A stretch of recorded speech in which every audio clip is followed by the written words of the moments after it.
Salut Fred. Salut Max, ça va? Ouais, parfait. Bienvenue.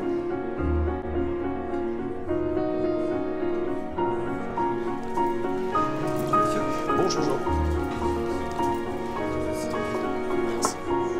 Max, je te laisse d'abord couper ton entrecôte, parce que là, elle est chaude. Alors pourquoi l'entrecôte? C'est ton souvenir d'enfance. Un petit peu, c'est vrai que on est très viandard chez nous. Tu le prends un peu comme une Madeleine de Proust, ça te rappelle tous les souvenirs, ou c'est devenu presque une habitude? C'est voilà. plus une habitude, ouais, c'est vrai que dès qu'il y a de l'entrecôte ou une bonne viande dans le menu, j'hésite pas et je prends ça de suite. Souvent on essaie de le faire au barbecue ou au sarment. On essaie de partager tout ça en famille et c'est assez convivial.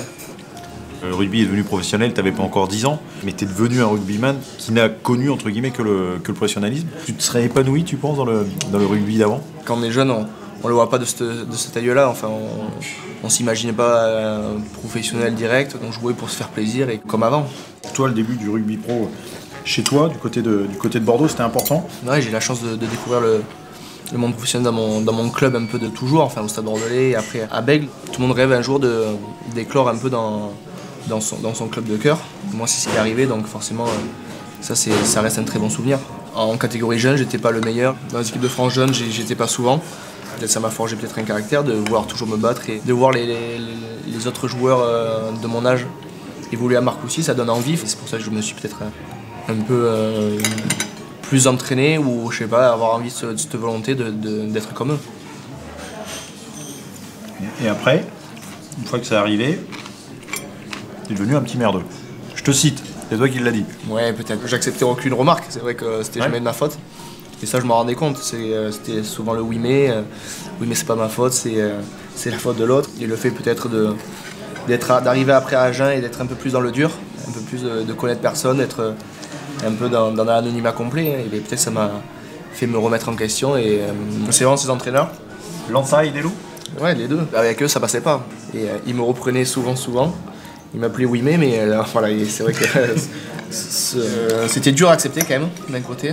Mais à la fois, ça m'a fait, je pense, évoluer énormément.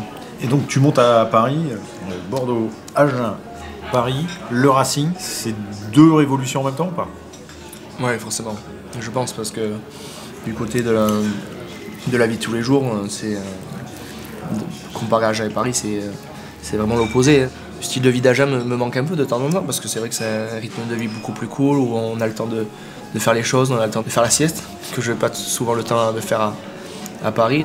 T'as toujours eu un bon feeling avec les gros? Oui, ça passe bien avec eux, souvent. Il est pas impressionné, même quand t'as des gars qui sont là depuis des années, qui ont de l'expérience? Au départ, oui, ils peuvent paraître un peu... ils font peut-être un peu peur et impressionnent, mais après, quand on les connaît, on se rend compte que c'est souvent les personnes les plus attachantes. Mais ça te dérange pas au début d'y aller, d'aller te frotter à eux, quoi? Au contraire, non, j'aime bien aussi essayer de rivaliser avec eux, essayer de les chambrer un peu, parce que c'est comme ça qu'on se fait respecter.